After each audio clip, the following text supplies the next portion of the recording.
going to start with a couple of common ones. Where do I start helping? So someone who is in the wrong path, sinning, not praying, not listening to anyone. This is a very common question.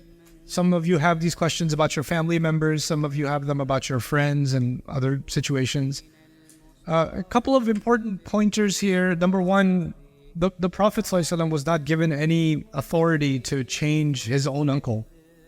And the Quran is full of prophets who were not able to bring change to their loved ones, right? So Nuh alayhi salam couldn't change his wife, and Ibrahim alayhi salam couldn't change his father, and Yaqub alayhi salam couldn't change his sons, and so on and so forth, right? So the reason that's given to us is because you're not given the authority or the ability to change someone else.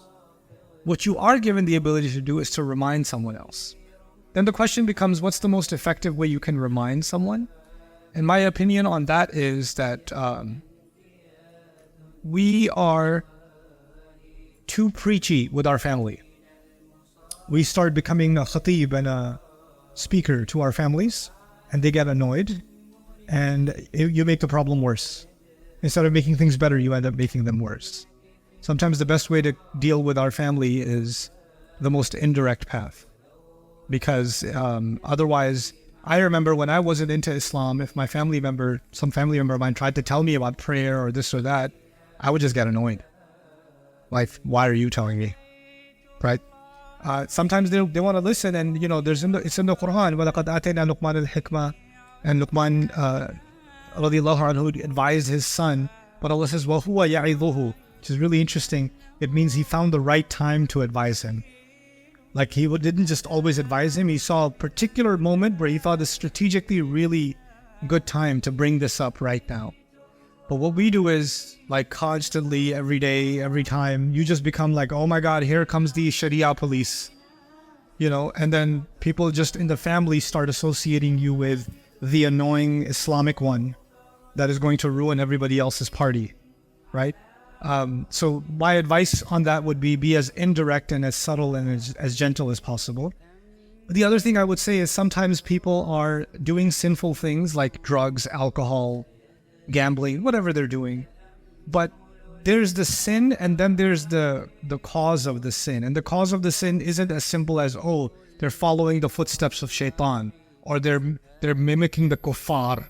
And that's, hold on. When did they start drinking? Oh, they started drinking a year ago. Well, what happened a year ago? I don't know. Why don't you know? You're a family member. Like, you don't know what happened a year ago? People don't just go towards these sins easily. Shaitan uses some problem in their life or some event in their life and takes advantage of that, and then the waswasa becomes stronger, right? So you have to become a little more aware of what's happening in the life of the person you're trying to help. And instead of the conversation being about them not praying or them not following the religion, maybe the conversation would be more about helping them heal from what happened. And because that's the root problem. And if they see you as someone who's just trying to preach to them and convert them to a better Muslim or something, that you don't really care about them, you just want to make sure they follow what you want them to follow. So they don't see you as someone who means well for them. They see you as someone who's trying to be controlling. And righteous, self-righteous, because you're better and they're worse, so you're trying to make them better. So you're looking down at them. But actually, the notion in the Quran, فَأَمَّا الْيَتِيمَ فَلَا تَقْهَرْ وَأَمَّا السَّائِلَ فَلَا تَنْهَرْ, right? So the orphan, the one who asks, don't talk down to them. Somebody's in pain. Somebody who's drinking alcohol is in pain.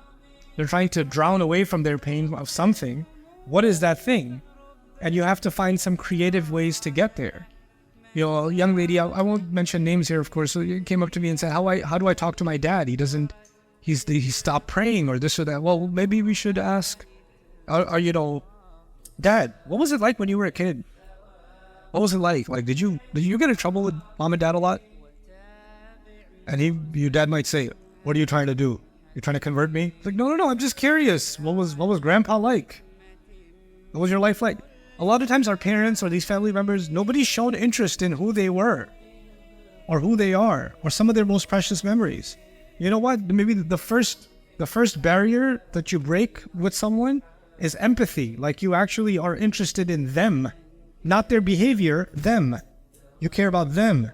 And you know what that quality is called? That's called ra'fa. Ra'fa. And the name, a person who has that quality is called Ra'uf. Ra'uf. And that's one of the names of the Prophet sallallahu alaihi wasallam. Bil mu'minina ra'ufun rahim. If you want to be Ra'uf to someone, it's one of the qualities of the Prophet sallallahu alaihi wasallam. But we should actually be a little more empathetic. And then instead of just going straight for the kill, why don't you pray? There's a lot more that's going on in somebody's life that led them to not pray. So let's be a little more sensitive towards that.